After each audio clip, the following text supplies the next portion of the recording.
Welcome, ladies and gentlemen, to the 2022 NRSL Digital Storm Cup Series preview show. Me and Vince Freeze are back to talk about all the drivers running in the Digital Storm Cup Series this year, and we have 52 drivers compared to last year's 50. So it's going to be just a little bit crazier. Vince, are you ready to talk Digital Storm Cup? We got some guys who got 6 years experience. It's always crazy in DSCS.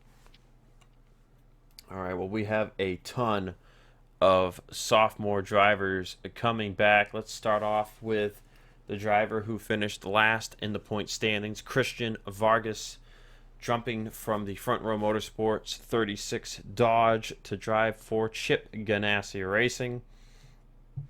Vargas had an average finishing position of 32nd, average start of 30th, and he made 14 races out of the 35 race season. Want to just start off by saying this year is a 30 race season, and we will once again be using owner points from the previous year for the first 5 races. So Vargas going to be one of those drivers we see again in Go or Go Home. And of course, you know, the Daytona duels, the Corsair duels, going to be very interesting. I don't really have any predictions for the sophomore drivers. Vince, I'm not sure if you do. I mean, I think all of them can expect to improve a little bit, but with not many rookie drivers compared to trucks, there's only so much improvement to go around. I feel like, honestly, you could kind of clump all of these guys in a range of 30th to 40th, maybe 25th to 40th. I think all of them just kind of fit into that area, and there's really no point discussing it for each of them unless they have won a race. So I'm just going to bounce from these guys one after another and just kind of roll through them. So next up is Trey Smith, who takes over Vargas's ride at Front Row Motorsports. He drove for Joe Gibbs Racing last year in the number 20. Trey had averages of 29th and 32nd, and he made 16 races, finishing 49th in the point standings. First driver staying in their ride from last year is Scott Roush, who we talked about in the Jerky Pro Truck Series preview show. Roush got one top 10 finish. I want to say that was in the Daytona 500, which ended under yellow. He had averages of 27th, made 14 races, 48th in the point standings. That brings us to Daytona 500 pole sitter, Stephen Colon. Colon jumps over to JTG Daughtery Racing, which is expanding its Cup Series operation. He will drive the 47, leaving Richard Petty Motorsports, which goes down to a one-car operation. Cologne had one top 5, one top 10 on the season.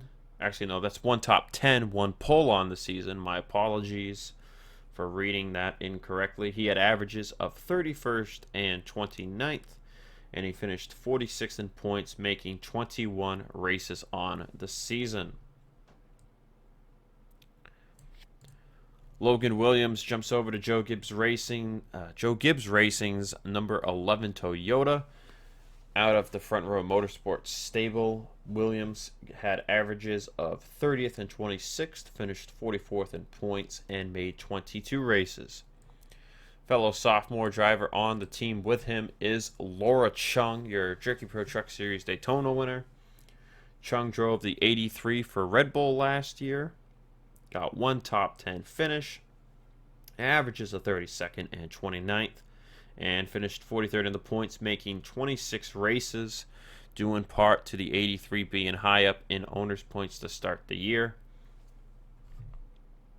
That brings us to our second sophomore driver staying in the same ride, and that is Derek Hamill for Go Fast Racing.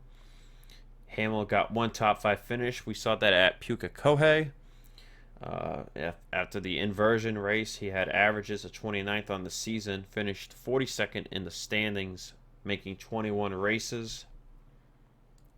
Next up is Lane Sanders. Talked about him jumping the Richard Childress Racing in the Jerky Pro show. He leaves Stort Haas Racing, where he got one top 10 finish, averages of 28th, and finished 38th in the points, making 23 races.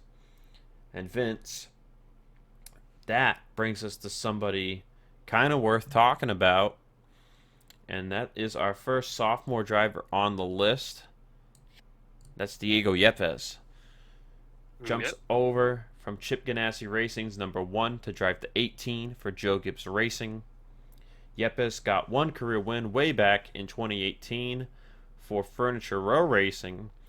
Then we didn't see him for a few years. He came back last year, got 2 top 10 finishes with averages of 25th and 27th, finished 34th in the points, making 24 races on the season.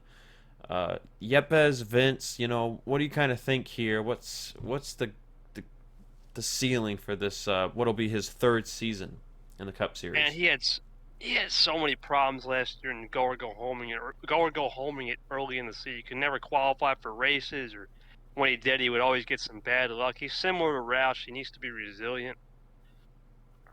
But like you said, even though I know you said the guys who have to come back for a second, I think he's going to unfortunately be in that clump.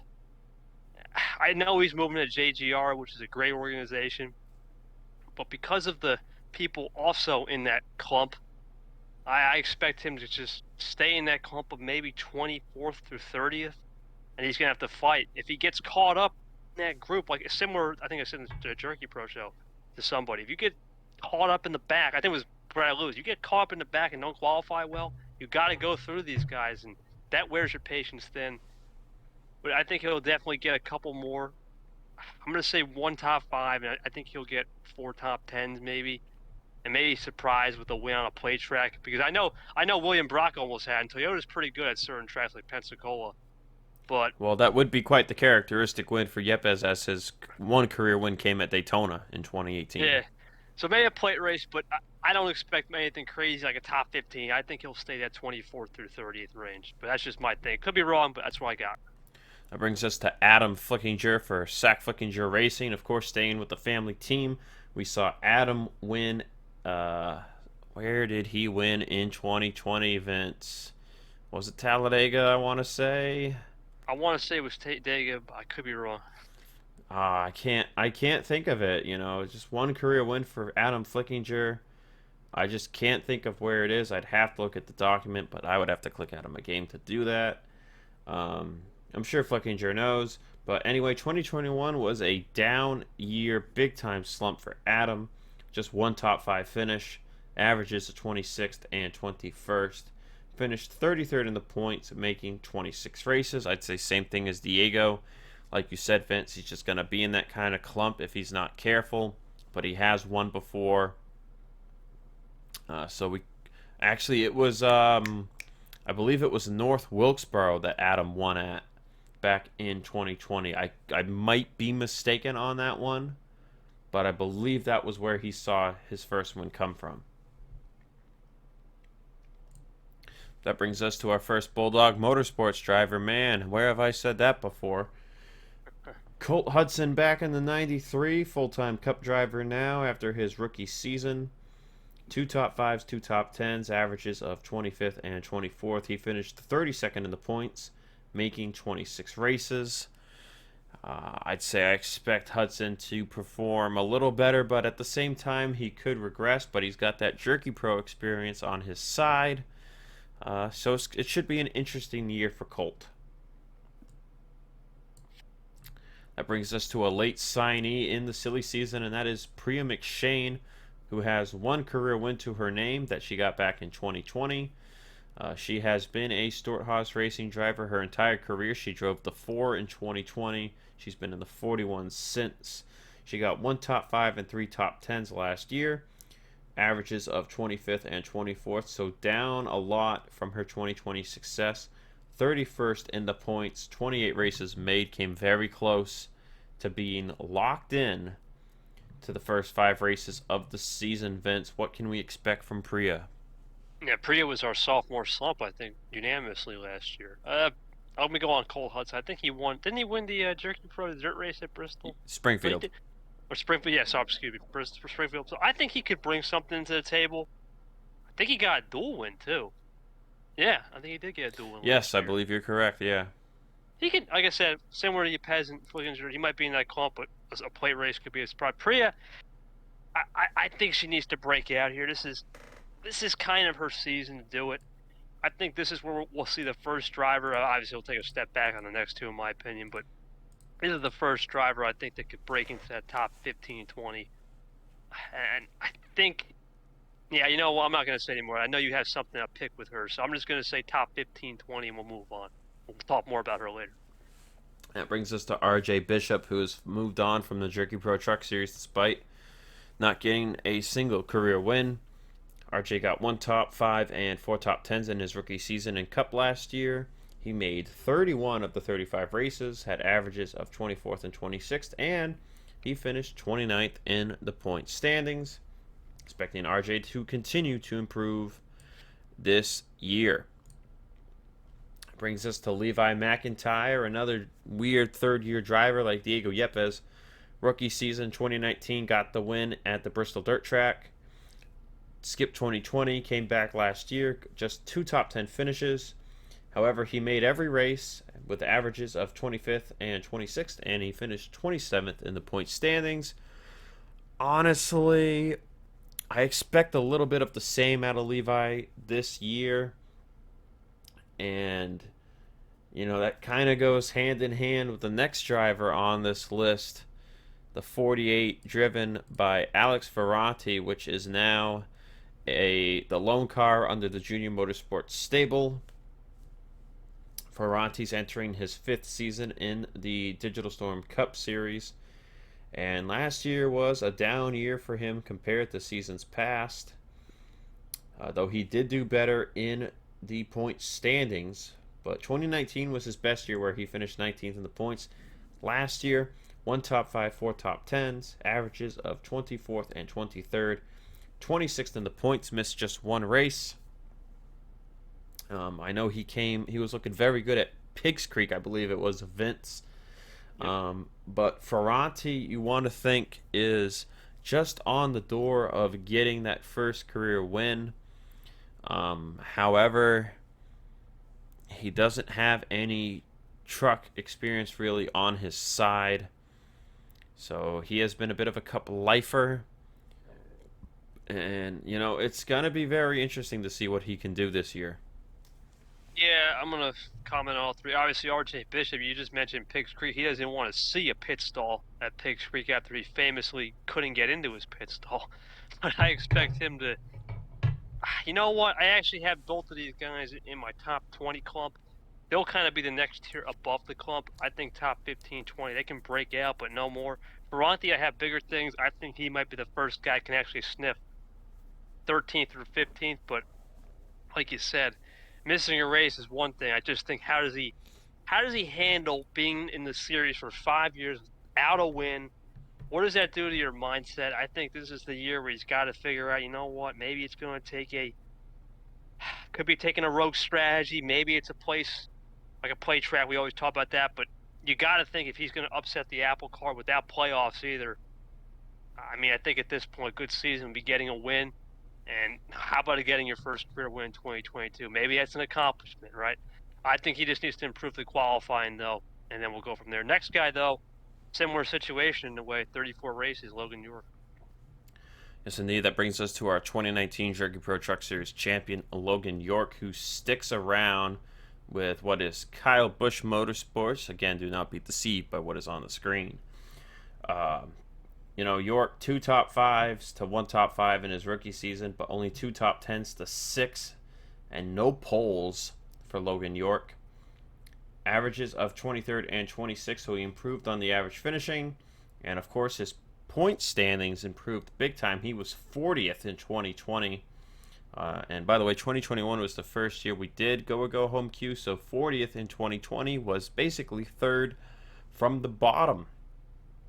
Very bad year for Logan, despite all those top 10 finishes. As Vince mentioned, he missed 1 race last year, but 25th in points, big jump for the 2019 Truck Series champion. He's been running part-time in trucks. He can't do that anymore, but I really feel like Logan York will show a little bit more of that pace we saw from him in 2020, because he really did start off his rookie season strong and then everything kind of went down. So expect Logan to be maybe back on the bounce up. That brings us to our first fourth-year driver. That is Amanda Evans, who for the first time in her career did not get a win in a season. She's got 2 super speedway wins to her name, one in 2019 at Dega, one in 2020, I believe was also at Dega. Yeah, I think so.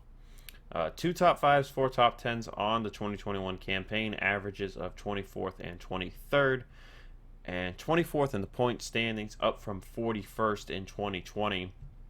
So both Evans and York, big time improvements for them. And, Evans, I honestly expect kind of same thing. Vince, top 20 clump. Maybe definite threat on the super speedways. We know she knows what she's doing on those racetracks. And, she's got the paint schemes on her side this year. 2 paint schemes for Amanda this year. So some people are taking notice of her talent. And that brings me to the driver who, in my opinion, is going to be most fun to watch. He was our Rookie of the Year in 2021. And he has returned Hendrick Motorsports to a 4-car operation. And that's James Ellison. Didn't get a Jerky Pro Truck Series title, which he's very unhappy about. But Ellison has a lot to look forward to in the Cup Series. 1 top 5, 4 top 10s in his rookie season. Averages of 22nd and 23rd, which is better than you can say about a lot of rookies in the Cup Series. He missed 3 races. However, once he worked his way into the top 30, he never looked back, and he just kept working his way up the point standings to finish 23rd in the points. Vince, not to get into too much, I'm not sure where you have him on your list, but I don't expect the slump from Ellison as a sophomore just because of all the Truck Series experience he has. Yeah, I remember him. Wasn't he a top 10 at Watkins Glen? I think that was like his first breakout run. Then he carried that momentum into the last 6 or 7. I believe you might be correct. Yeah, yes. Yeah, he was up there. I think fine with Fitzy, too. Here's my only thing with him. He needs to understand that he's a great guy, but I think he needs to understand that when you're a second-year driver, you're still going to be in that clump. Even though he might take a 19th, 20th, I don't think he's going to get to that top elite level. I don't think he'll slump either. I think 23rd is kind of where the ceiling is in my opinion. I don't think he's going to magically just pop in the top 15 of points. I could be wrong. 1 top 5, 4. I may see 6 top 10s. But remember, we also don't have 5 extra races this year compared to last year. So because of that, I think that's about the stats he's going to get. I'll say 21st or 20th to 23rd might be good. If he gets anything above that, that's gravy for him, in my opinion, on a second year. That brings us to Peter Onjack, another third-year driver. Onjack got just 1 top 10 in 2021, down from 3 top 5s and 6 top 10s in 2020. But his average finishing position increased by 1, up to 23rd, but the starting position went down by 1 to 26th. However, you look at the point standings, up from 36th in his rookie year to 22nd. I think Onjack is going to stabilize a little bit in 2022, Vince, maybe around that 18th to 25th area. But I would like to think we see him finish in the top 10 some more. Yeah, and we known him as Peter Gangsta Onjack. He's going to have to go gangsta on the field to get a win this year, I think. We know Plate for X it's obviously anyone's game, but I think he'll be once again in the clump. I think he'll get a couple more top 10s. One thing about Peter, though, he plays unusual strategy. That whole JTG team, they play unusual strategy sometimes. I know Denver, I think he stayed out. I remember correctly. I know Watkins Glen even, he took an undercut. So he can play a couple strategy games to maybe work himself in. But once again, similar to Ellison, I think he's going to be in that top 19 to 25 range. I don't think it's going to be anything special. But I could be wrong. I just think that's where we're at. But the next guy, Ace of Spades Rogers here, I think we got some bigger expectations. Yeah, let's get to Ace Rogers entering his 4th season. Got his lone career win back at Richmond in 2020. where he finished 10th in the point standings that year. Down year for Ace, 1 top 5, 6 top 10s. Average finish worst of his career at 23rd. And tied worst starting position of 23rd back to his rookie season. 21st in the point standings. He was 23rd his rookie year, so big step back for Ace. Just a big step back if you just look at the average finishing position. I'm stuttering here. Holy crap. But yeah, Ace, man, like, he's just it's going to take something here in 2022 to get Ace back in the right step. Or I feel like Zach, his older brother, is going to start tempting him with some management responsibilities, especially with all the guys, the two main guys down in Jerky Pro to look at that could come up into this team are Katano and Ice. Are they ready? Maybe not. But, Ace has been up here. It'll be his 4th year in the series with the team. If he takes another step back, might see him get taken out of this car. Vince, what do you think about that potential outcome? Hey, if you're Ace Rodgers, you love that. Believe it or not, you love to feel that pressure, right? It's backs against the wall time, right? Game 7, you need a Game 7 moment. And because of that, I think he steps up. I think he'll step it up to the top 15 level in terms of points, but he could fall off. I think he needs to get top 15 in points to save his, career. But if he doesn't, I think, like you said, the management situation will come into play. I don't know about a win. I think the 1-6, let's say 1 top 5. I think it'll be a little bit. I actually expect him to. I think he'll get no top 5s, believe it or not, but he'll get 9 or 10 top 10s. I'm going a little bold there. I think he'll be one of those guys that gets into that 6 to 10 range a couple times, but I don't know if the consistency is going to be flowing. So I'm going to say there, but the next guy, man, we joked about this guy and how he stinks at qualifying, but is Mr. Sunday. Hit it. Sebastian Kukulan, 20th in the points in his 3rd season. He'll be coming into his 4th season, same class as Ace Rodgers. Kukulan has 2 career wins. He got one in 2019 at the Dodge Motordrome, and then another in 2020 at Memphis. Of course, that famed race where Andrew Rich got wrecked by a lap down accident. Kukulan had 2 top 5s and 4 top 10s. Average finishing position worst of his career in 22nd. But when you look at where he was qualifying, it's pretty crazy that he had an average finish of 22nd. Average qualifying position of 26th. And it felt like almost every week this man started worse than 35th until about the end of the season, where things really started to pick up for Kukulan. But this man, I swear, Vince, if he could just qualify better, top 15 points, I think, is on the menu. Yeah, he's my resurgence guy. A little spoiled, I don't care. I'll talk more about him in my resurgence review. I think this guy's he's going to take the qualifying by storm. And like you said, it's not just on the menu. I think he can go one higher, maybe sneak a top 10. But I'll talk more about him later. Next guy up on the list, though, to give you a little break here, Jay Turner. I'll say this much. He was the hottest guy at the end of 2020, and he slipped pretty hard in 2021. 19th in points. I would just say, man, he never had the consistency. He never carried that 2020 hot streak at the end in 21. I think he made a bold play, a strategy. I think it was Auto Club at one point to try to sneak a win. And he just came in early and never had a real feel for the team. What do you think? I think he's kind of in the same boat as Ace Rodgers. I don't know if it's a make or break, but being your 3rd year and you were hot in 2020, I think a win would have to be on the card in 22. Well, I know Roush Fenway really likes Jesse Turner. And, I know he's got great chemistry with Scott Roush.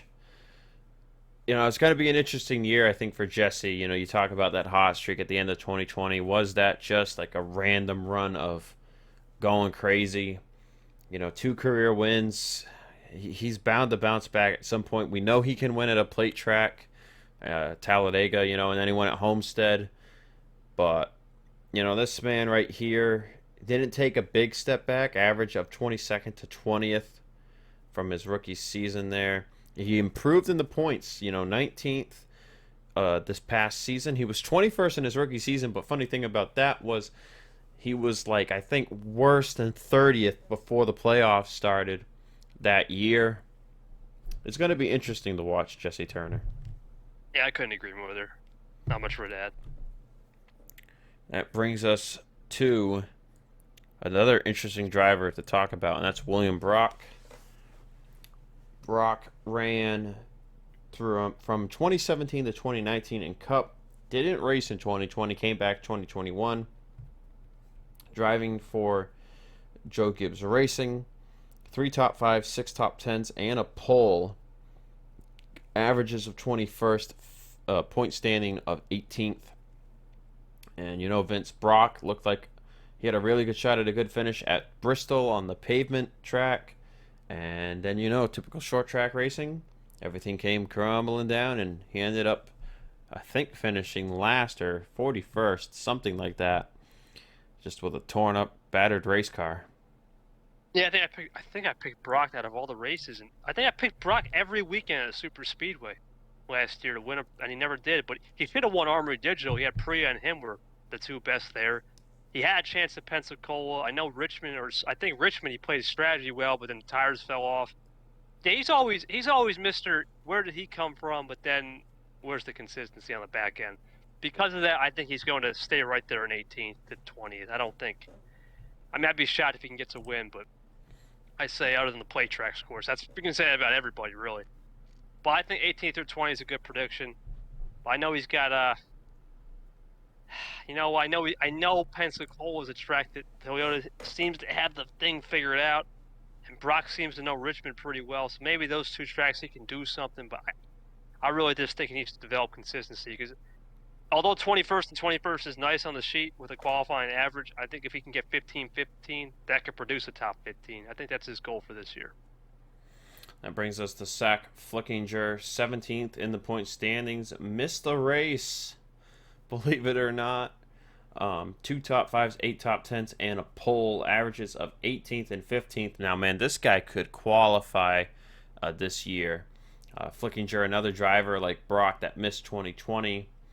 And Flickinger has finished around the same points position every year competition. 17th in 2019, 14th in both 2017 and 2018.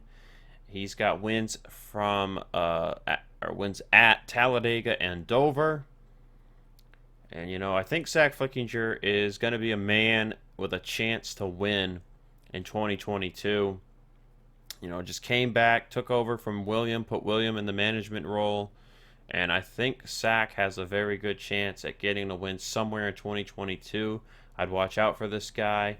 I think he's, with where he finished in owners, or in points rather, he's not going to be one of those guys who falls out of the top 30 in my opinion. And I think Zech is ready to be guaranteed to make every race this season. We're going to jump from Zech right into Quinton Moore, another Evans Gardner Motorsports driver. Quinton had a very good year compared to 2020, despite not getting a win. 3 top 5s, 12 top 10s, averages of 19th and 16th. He was another driver we saw qualifying up at the front quite a bit. And Q-Man Vince finishing 16th in the points. Is a top 10 points standing this year feasible for Quinton Moore? Yes, but I'm going to say no. I don't think he has the consistency. The thing I see about Q-Man, I don't know if he has the pedigree at certain tracks. We know he's good. He's pretty good at intermediates. I know he was good at DC, I think. I know a couple places where he almost sniffed a pole. But I don't know if he's going to have... Stadium is not DC in this universe, just FYI. Screw me there on that one. It's all right. But now Pigs, my bad, Pigs there. But he can sniff. I think he can sniff the top 10, but I think he's going to be in that 14th or 16th range. It's pretty much bullseye. I wouldn't be surprised if he finishes 13th like 2020. But he's probably the weakest link on that team. I think Fitzy and Rain are a little step ahead. But let's get to the next guy, Keith Rich, into his 3rd season. Let's see what we got. Yes, indeed. Getting to Keith Rich, your 2020 NRSL Jerky Pro Truck Series champion. Down on the top 5s from his rookie year with just 4, but up on the top 10 column at 10. Averages went up from 21st to 18th and 21st to 19th. and he improved 8 positions in the point standings from 23rd to 15th. Keith Rich, however, I believe is going to stabilize a little bit. I know he has a ton of truck experience. I feel like Ellison, what Keith did is what we could expect maybe Ellison to do. But I don't know if Keith can be that top 10 guy.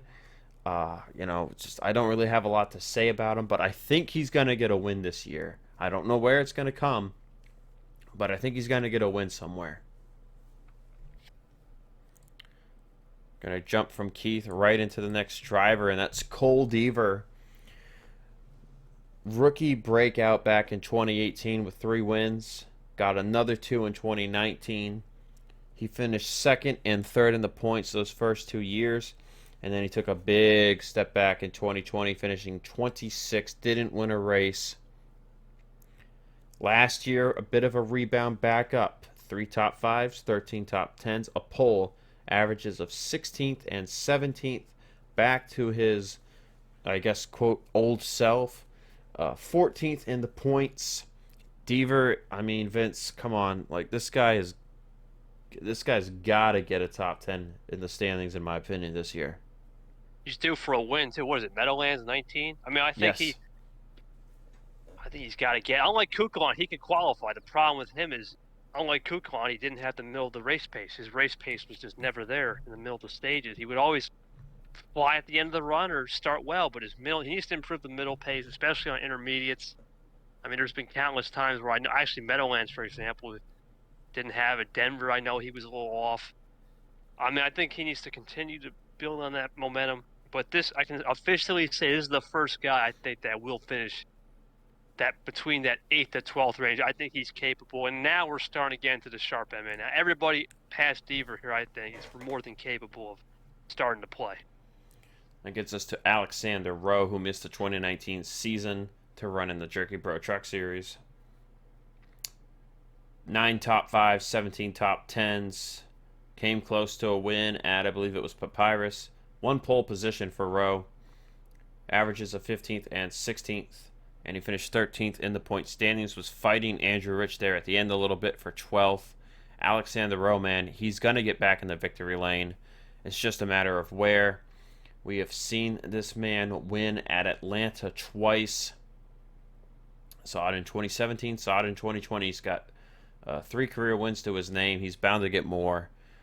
Just a very consistent, experienced driver here.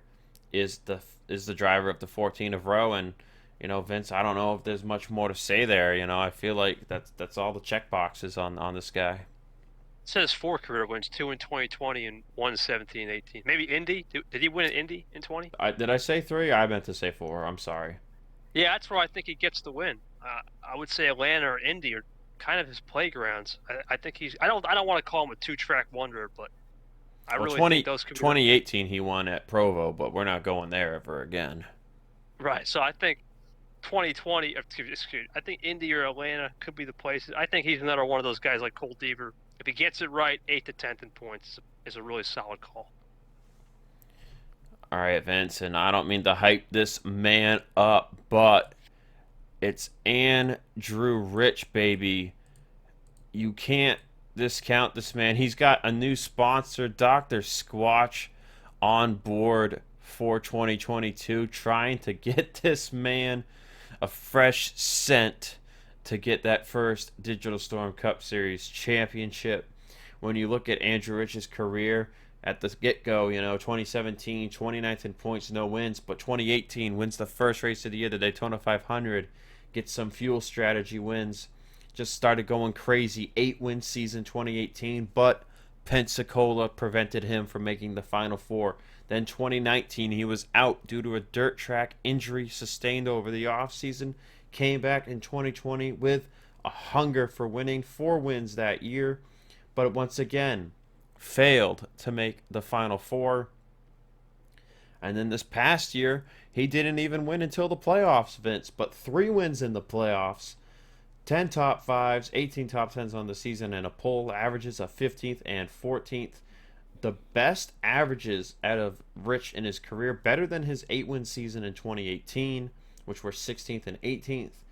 Rich finished 12th in the points without even a worry of row at the end of the season. And I hate to jump to my prediction here, but I'm just gonna say the one prediction for this guy, and that is that he is gonna finish top 5 in the points this year. We got the full season format and cup now, and I think he's just got to. If he doesn't finish top 5 in points, what is it? Is it him? Is it Bulldog Motorsports? He's been with him his whole career. So something's got to be going on here with this man. Is it just bad luck? You tell me, Vince. All right. I try to pitch to Vince and I get no response. Are we still rolling here? All right, guys. We're gonna take a little break, see if we can't find Vince Freeze. All right, little technical difficulties here. Vince, tell me about Andrew Rich. Yeah, no, it has to be something. Like I said, it's kind of like I was going all in on Yael Carrillo. Same thing here with Andrew Rich. You know what, man? I know you're hyping him up. I barely have him in my top 5 in points. I don't think you're gonna. I don't think he's gonna get it done this year. I actually think he's gonna take a step back, which is hard to believe for the all-time winningest leader in the series. 15 wins, Vince. I'm 15 wins, Vince. I'm going with the gamble, man. I don't see it, believe it or not. I'm not drinking the Kool-Aid this time. Oh man, the Kool-Aid. I really think I ain't drinking the Kool-Aid, man. I think he'll get the 18 top 10s is about right, but because there's 5 less races, you got to think about that. So I'm only going to go 15 on that. The top 5s, though, excuse me, top 10s, the top 5 ratio, I'm going to think he gets 12. I think he'll get the 3 wins, but that's not that. Did I even say that? Let me see. Actually, no, I did not say that. No, I did. Yeah, I actually said that you'll get the 3 wins, but I think we'll just have more of a consistency type season just to get back on footing after last year. I don't think he's going to make it happen compared to what people think. But that's what I got, man. I know it's a little bold, but you got to roll sometimes like that. That brings us to Jessica Shelton, the first out of the playoff drivers. It'll be Shelton's 5th year of competition. Her one career win being the 2020 Daytona 500, which she has done very well in that event every season. Expect her to be a threat. 6 top 5s, 10 top 10s, and a pole on the year for Shelton. Challenged best at Denver against Fitzwater. Averages of 17th and 16th best in her career, and a best point standings finish of 11th. However, Shelton was kind of like Max Anderson was in the Truck Series, in my opinion, and I don't expect her to do well this year, Vince. All those top 5s and top 10s came within the first third of the season. I think she takes a big step back. I don't expect her to be top 15 in points. It's going to be someone else pretty soon. I had unfortunately, the same prediction. I don't think it's going to be maybe a plate win. I mean, we can say that about everybody, though. Maybe a plate win, but I don't think Jessica Shelton's got what it takes to be a top 10 contender. I'll have her in that 11 to 17 range, maybe 11th at best, if not 17. But the next guy, I think there might be some more heightened expectations. That brings us to Hendrick Motorsports driver Nico Tringali, who is now 2 years removed from a 3-win season in 2019. However, if you look at his past 2 seasons, both 2020 and 2021, he had 7 top 5s and 13 top 10s. Just 1 pole last year, but his averages got better. 17th and 15th. In fact, his average finishing position is 17th, the same as his 3-win season in 2019 when he finished 4th in the points. Tringali rebounded big time from 2020 when he was 20th to get 10th, and he pointed his way into the playoff field. Tringali's one of those guys, Vince, I expect him to be top 10 in points. I mean, think about it. He's our first guy on the list who's a 6th-year driver. I just expect this guy to be top 10 in points, and if he doesn't get that, I'd say it's a disappointment on his season. Gonna be close, man. I have him right on that radar of 9-10. I don't have him anything past that. To get him there, he's got to break that win streak. I mean, he hasn't won. I don't know where his last win was. I don't know. You probably know it better than me. I think it was either Darlington. I think it was Darlington. I think you told me that one time. Yeah, but I think it I was think the past Darlington. winner.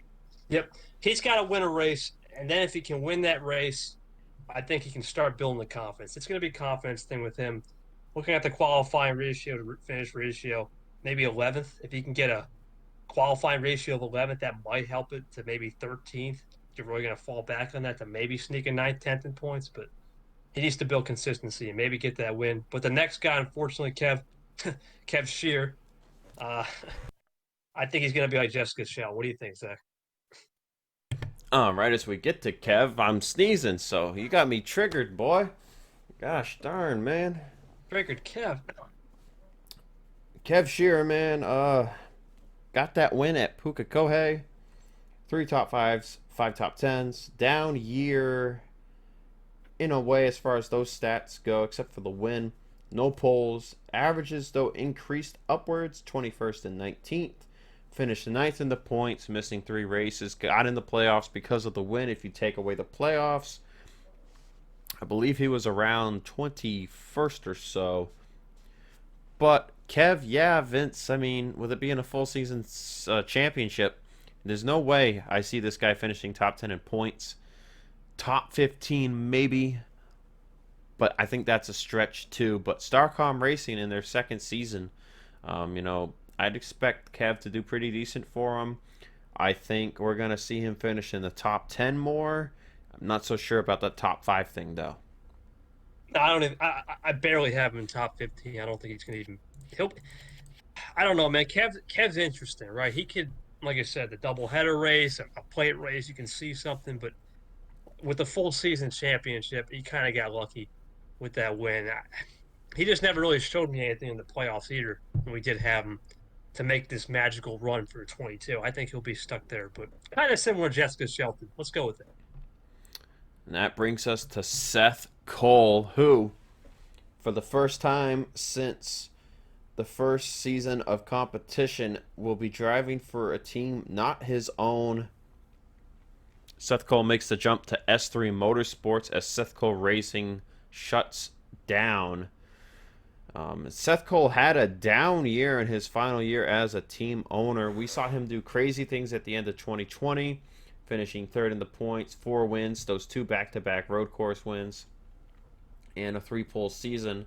However, when you look at the stats, it really wasn't that much of a down year, just less wins. Seth Cole's one of those guys who has won every year in his Cup Series career. He got the 1 win last year at Watkins Glen, 8 top 5s, 16 top 10s, not to mention that great battle there with Allison Rae at that track. 2 pole positions. He's got the most poles out of anybody in Cup Series history with a total of 12. Averages of 15th. Best average finishing position for him in his career. Second best on the average start. And he got 8th in the point standings. Vince, this guy's the road course master. He didn't show that last year, but I think he's going to come back with that in 2022, especially with S3 Motorsports. Yeah, with that switch, I mean, I think I gave him the nickname, man, Mr. Seth Send It Cole in Q Day. I think he's going to get a couple road course wins. Not only that, but I have him in my top 5. I just think this guy is going to step it up. He's going to get his qualifying. Obviously, we know how good he is there, but I think he'll improve the intermediate pace. And I know Darlington, I know he blew the engine at a couple. He had some bad luck. I think he'll get that corrected, and I got him up there top 5. And so I'll talk more about him as we hit that. But the next guy is Mr. Florida Man himself. Where was he after that Martinsville win? That was the biggest question last year, I would say. Yes, Dylan Young was one of those 2 drivers. We'll talk about the other one in a little bit. That started off the year really good, had 3 wins before the 3rd waymark of the season, and then he just kind of disappeared from the top 5. 3 wins, 8 top 5 finishes, but 21 top 10s. Not to mention the way he was qualifying at the beginning of the year, Vince. 3 poles. He had I want to say a top 10 streak worth like 7-8 races. Averages of 14th and 12th career best for him. 7th in the point standings. It was definitely another year of big improvement for Dylan after the first 3 years of his career were just absolutely abysmal. Well, 2018 was pretty good, but 2019 was terrible for Dylan. But yeah, I think Dylan Young, 4 wins to his career. I think he's going to bounce back and get another 3 wins this year. But I don't know if he's a championship threat if he shows that he can't finish top 5 again. Because he kept getting those top 10s, Vince, but you got to finish top 5. Yeah, I think didn't he win at Provo? I think Yes. Yeah, I think yeah. I don't know the schedule, and it's very hard to repeat at Martinsville back to back. Let me tell you the way that this series is. I only have him down as a double deuce win. I don't think he's going to get the 3. I think he's going to take a step back. I'll have him in my top 10, but it's only going to be 6 through 8. And if not, if he really starts slumping, I could see him possibly getting the 10th position. I don't think he's going to be that guy. And there's going to be someone similar as we come up in this countdown. It's the same way. I think he's going to have one of those seasons that's he's there, and then he's gone. He's there, and then he's gone. But the next person, man, I'm going bold here. Hit it. Allison Rae, 2-time Cup Series champion, only driver to go back-to-back in the Cup Series and win the title. She has decided to step away from her own team. And she's going to drive for Stewart Haas Racing, returning them to a 4-car operation. Rae didn't win a single race in 2020, which was unprecedented. It was crazy to see and watch. Got outdueled by Alexander Rowe at Indy. But in 2021, man, Rae looked like she was going to go crazy. Won 3 races in a row. First time anybody had ever won back-to-back. Anybody had ever won 3 races in a row. Nobody else did that all season. Rae ended the year with 5 wins, 17 top 5s, 21 top 10s, and 4 pole positions, averages of 13th and 10th. She was second to just one driver on the qualifying average, who we will get to later. But Rae did not win a race in the playoffs. Vince 6th in the points. Honestly, a much better year compared to 2020, but with the way it started, it kind of felt like a disappointment at the end. I mean, when you win by, 10 seconds at Vegas, I think it was. Yes. Oh, yes. Yes, indeed. I mean, I thought it was going to be something special. Almost as big of a margin at Pigs. Yeah. Yeah, that race we had a recording issue. But yeah, we did. I do remember that. Now, here's my thing with her. I think because of the switch, I actually think she wins more than 5 races. I think she'll lead the series and wins. The problem is it's going to be one of those seasons, 2003 Newman, where it's going to be too inconsistent and it's going to be boom or bust. She'll get the win, and the next week I expect her to get outside top 20 type deal. I just don't think because of the new team switch, I think even though she'll lead the series and wins, due to the fact that there's not enough consistency and chemistry at the beginning of the season, it's going to be a boom or bust type year. And honestly, I think the next person's going to benefit the most as being the team leader of EGM. Right, indeed. So Evans Gardner Motorsports, Rae will still manage the team alongside Amanda Evans, but Amanda will take more of a management role in the team. But when you talk about team leader, the driver to beat at that team is going to be Zachary Fitzwater Sr., the man who hates lap traffic himself and is dying to win a road course race in the Cup Series. We saw Fitzwater, like Dylan Young, get 3 wins out the gate first third of the year, and then where did he go? Well, he was still finishing top 5. He got 15 top 5s and a series-leading, record-breaking 24 top 10 finishes, a mark that we will likely never see broken, with the schedule being reduced to 30 races, likely going to be reduced in 2023, pending there is a 2023. But Fitzwater got 4 pole positions, averages of 12th and 13th, and he was best out of the drivers who didn't win a race in the playoffs, 5th in the point standings for Fitzy. And, Vince, I kind of expect more of the same from Fitzwater, and hopefully, or I think almost guaranteed to finally get that road course win in the Cup Series level. I have him in one of my predictions, so I'll save him for a little bit. But all I'll say about Fitzwater, he also hates super speedways. Forgot about that. Yes, that too. But no, I think he needs to control his emotions, man. He's one of those guys where when it's going right, it's going right. When it's going wrong, you don't want to be near the guy. I think he needs to have a little bit more of an emotional control check in the car with his crew. I mean, his pit crew and crew chief were out to lunch last year on some of the strategy calls. I mean, I could have made better calls from the booth. But I think if he fixes that, I expect him to. I'll talk about him. I expect him to be up there. The next person, though, man, what can you say about him last year? Mr. Dominant. Charles Sanford, a.k.a. Terminator. the Terminator. Yes. Charles Sanford, man. Where did he come from? It was like Andrew Rich in 2018 all over again. You look at Sanford's career, 1 win in 2017 at the Glen, 1 win at 2018 at Texas. 2019 he went down, no wins. 2020 he went down more. 27th in the points for Charles in 2020. Talk about this season here. 8 wins, 5 in the regular season, 3 in the playoffs, 16 top 5s, 23 top 10s, 6 pole positions. Single season record, that is, for Charles. And he's right there with Seth Cole at 11 in his career. Charles didn't get any poles in 2019 or 2020, but he had 2 in 2017 and 3 in 2018. Charles, just back to how he was in the beginning of his career, averages of 11th and 8th.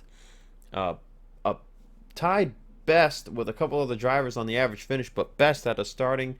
Got 4th in points only because of a bad strategy call at Chicagoland. Vince, this man, it looked like in the beginning of the race that he had the right strategy call, but then once it was shown that nobody was making it, it flipped on him. It flipped on him in S3 Motorsports, and what can Charles do? I think he's another top 5 threat if he can drive the same way he drove in 2021. But you got to wonder if it's going to be a bit of a step back in 2022 for Charles. Tough call, bro. I don't know. I think I have him in my top 5, but I will say this about Sanford. To get another 8 wins to back it up would be. I don't see it. I think he's going to have to say, you know what, we have less races compared to the 35. I expect him to be more consistent, less wins.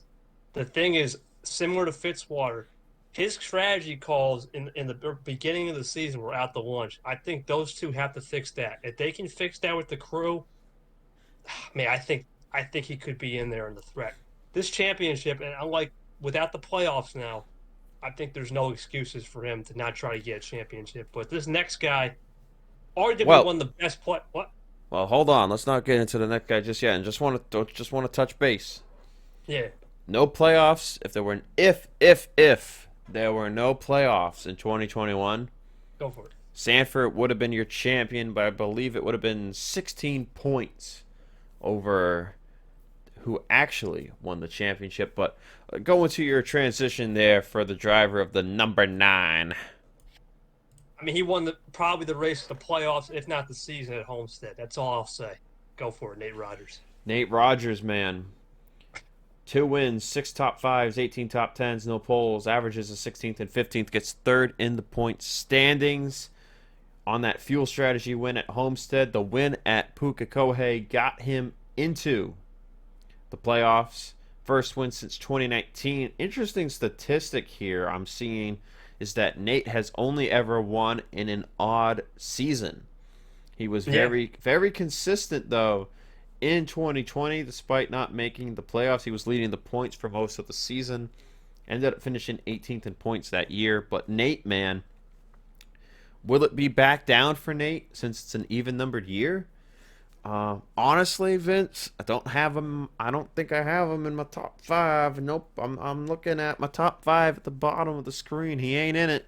Top 10 in points, though. I mean, you got to. He's been around forever.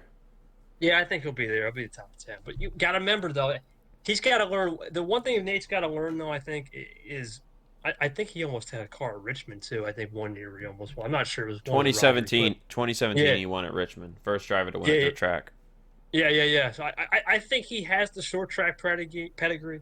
He's got a lot of good character. We know he can play fuel mileage, like I said, at Homestead. That was brilliant. But does he develop that consistency with it being an even number year? I say, yeah, experience will prevail. Qualifying could use some work, and I think just trying to get a top 10 instead of a top 5, bringing it home in a season-long championship. If he develops that, I could see him maybe sneaking a top 5, maybe. but I don't expect him to be the championship contender. But the next guy, man, what can you say about him last year? Mr. Consistent. Cement Oskin, where has this guy come from? Got the one win at Sebring in 2017 to start his career, jumped over to Team Penske, and has been with them since in the number 22. Got one win in 2020 at Texas, won the championship, and then he just stepped up to consistency even more this past year. Only one win once again. I am failing to remember where it came from. Bristol Dirt, wasn't it? Yes, Bristol it was. Dirt playoffs. Yep. Right in the playoffs, yeah. 12 top 5s, 23 top 10s, 3 pole positions, averages of 11th, and he finishes second in the point standings. I mean, unbelievable even for Cement. I think, you got to expect him to be top 5 again. There's just no way. He's been so consistent. Look, the last 2 seasons, 40 top 10 finishes. I believe that's the most out of any driver in the last 2 seasons. Yeah, I'd see. I'm scrolling up the list, and I think the closest is Allison with 33 and Jaso with 33. But Oskin, man, has been on it with the consistency these last 2 years. What you call, my man, a franchise driver right there. You got anybody left to go, last 10 laps of the race, that you need to get him a top 5? He's in 7th. Give it to Oskin. Give him the ball. Give him the rock. He'll get you that top 5. But one thing I will say about Oskin, he may not be the guy. And you know what? One thing I will say about Oskin, this is the perfect format to go back to. He's not going to win 10 races.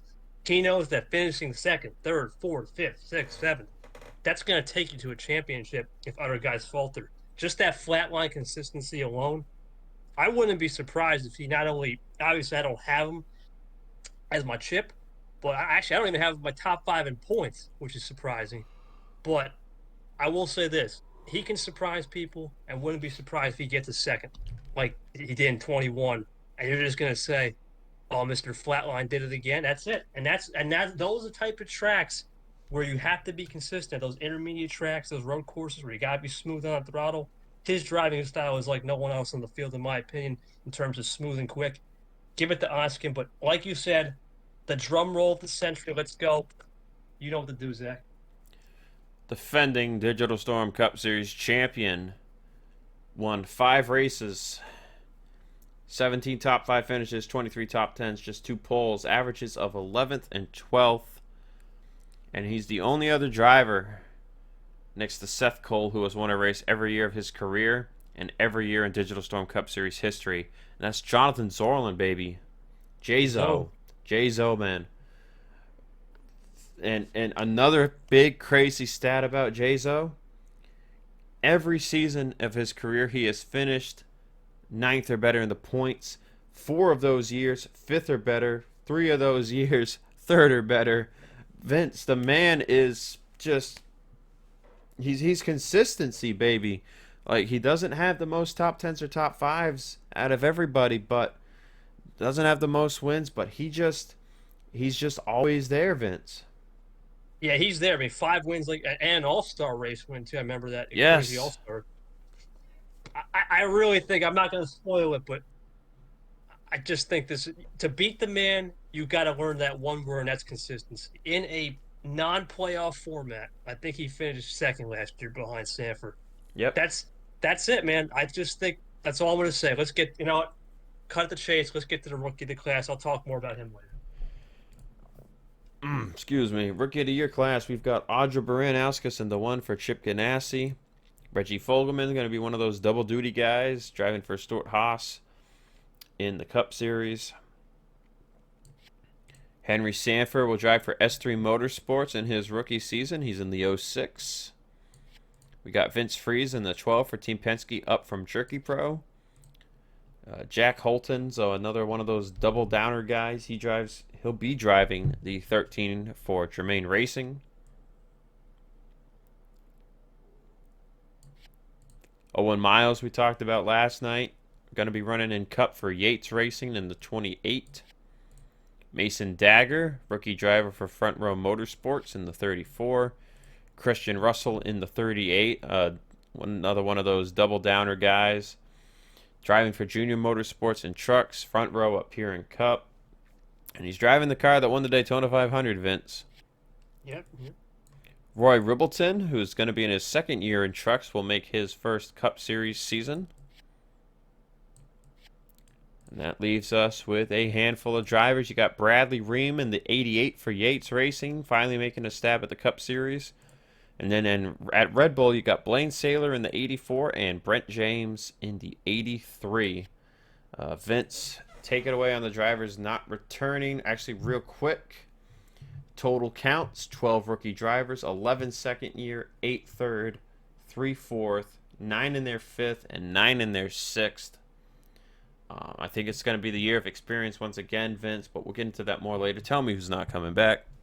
You got Bradley Ream, right? Yes, I did. Come on. Okay, good. So I'll make sure. I must have missed it. And anyway, we got Daniel Bouchard, Landon Smith Jr., Sam Dyer, Edwin Justin, Osman Hamid, Carabel, Foster Henderson, Matt Rod, and Sam Young. They all had 1 year of experience. Unlike the Truck Series, it was pretty much same guys kind of deal. There was less people, but we only had 1 year experience. So wherever they are, best of luck in their ventures. But let's get to those predictions, baby. Yes, indeed. Number of rookie winners, or number of rookie wins, I guess I should say. Just 2. You got all these extra races compared to Jerky Pro. I think it's very likely we see 2 rookie wins, especially with the way the Super Speedways went last year. I mean, you had Osman Hamid at Daytona, Sam Dyer at Talladega, Carabel at Pensacola. I think we're going to just step one back, though, and just get 1 W from rookies this year, Vince. Yeah, I did the same thing in the Trucks there. I just did 2. I think, but actually, I'm thinking we're going to get a new surprise winner at a different track. I think Milano could be a big underdog type deal. We know how crazy but that was one of the best races I've ever seen of all time. So I think Milano could be something to watch. But now the moment of truth, buddy. Top 5. Top 5 once again. I will say it from 5th to 1st. If you're watching the screen, you already probably have an idea of who my champion pick is. However, from 5th to 1st, Allison Rae, Samet Oskin, Jonathan Zorlin, Charles Sanford. The champion's going to be Andrew Rich. It's Hot Shot Rich, baby, all year long.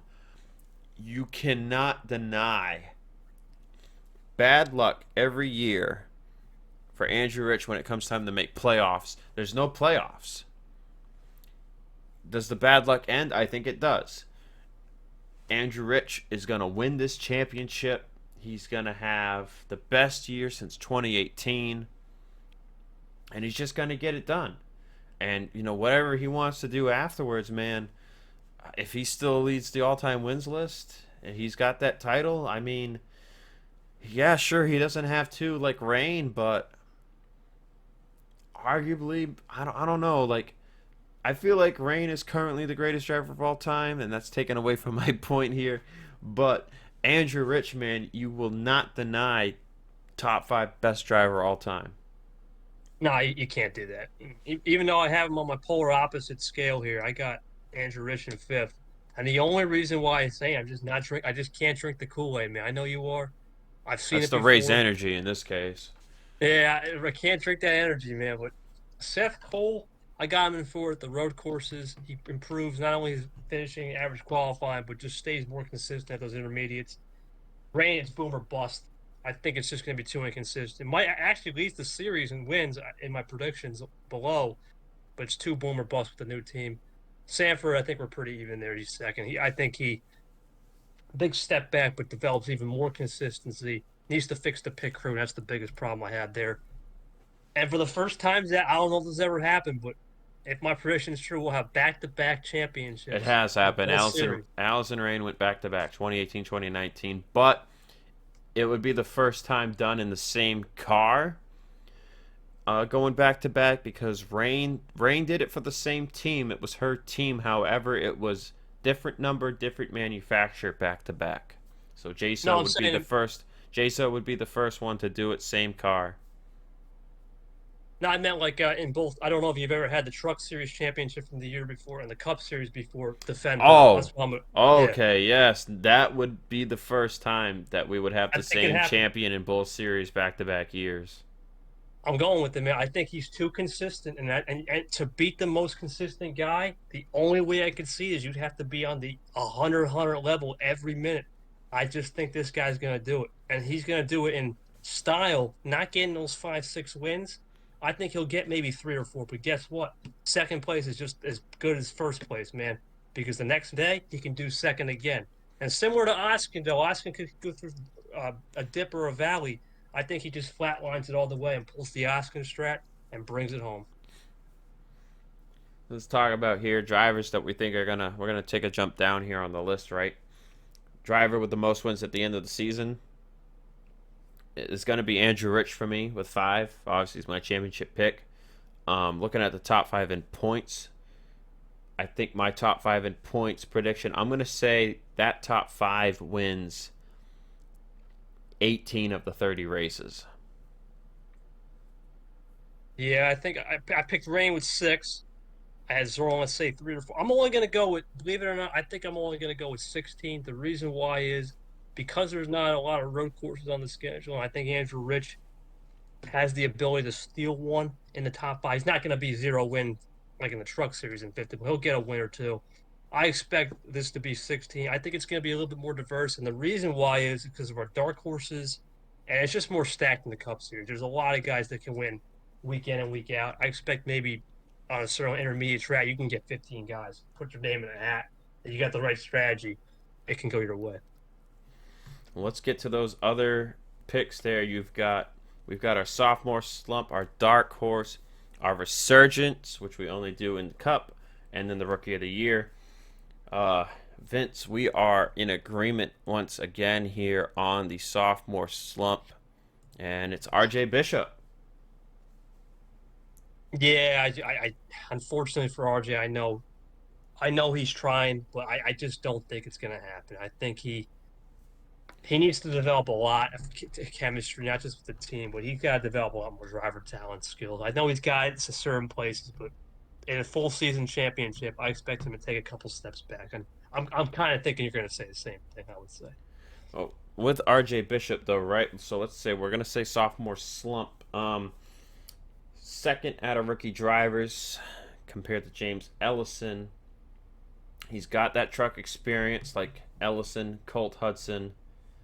And that's really it there. Derek Hamill, too, of course, ran a year in trucks.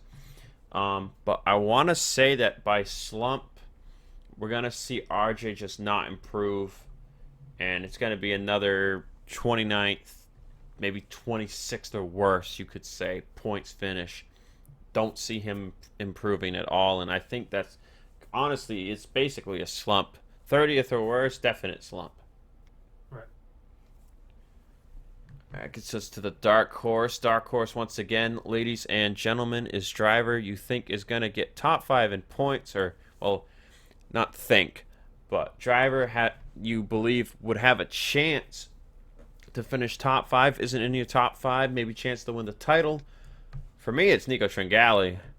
I mean, the man just went crazy in 2019. It's been a few years since he's won, but I think he's got the formula, Vince. You know, Zorlin's his teammate, Nate's his teammate. You got Ellison, who knows how to win, knew how to win in trucks. This team's got everything. And I think with Tringali's experience alongside Nate and Jazo, he's just gonna get it. He has a chance to get something going there. Maybe like 3 win season, top 5 in points. Maybe a shot at the championship if he's consistent. I don't know. He's my dark horse pick. I went with Fitzwater. I just think that's it's kind of a fish in the water. When you become the lead driver of a team, your confidence goes up.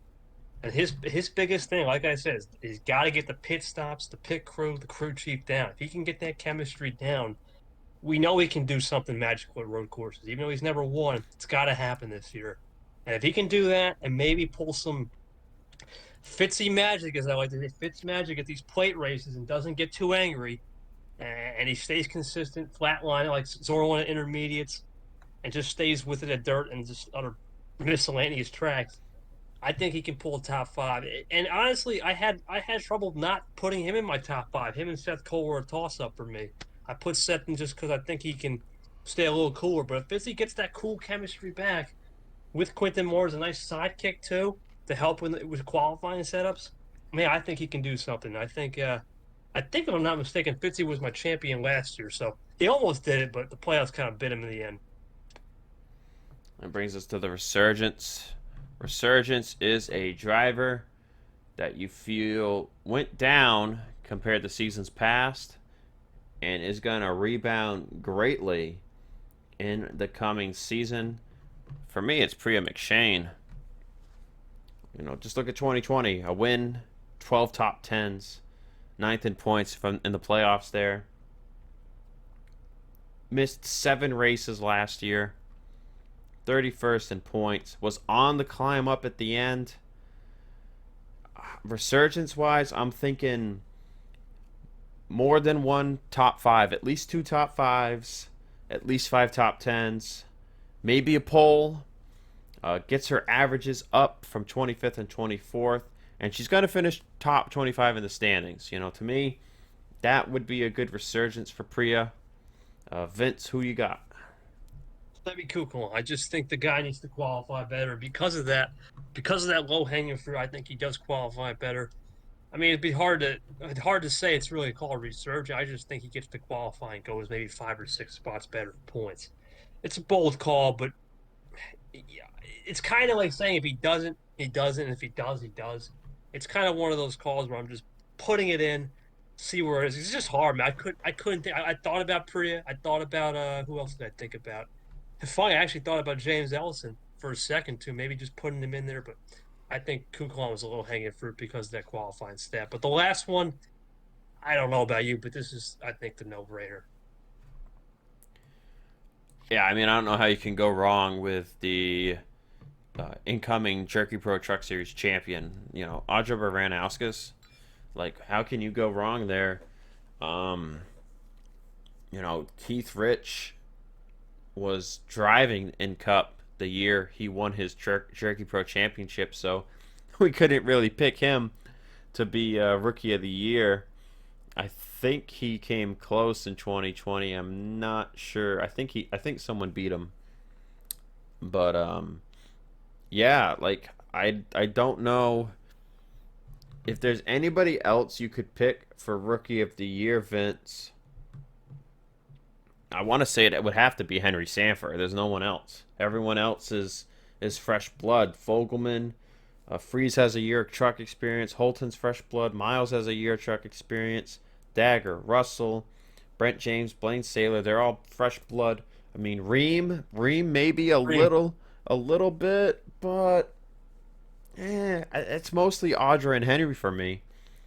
And I think it's got to be Audra though, because I mean she just won a championship. Henry Sanford hasn't won a championship.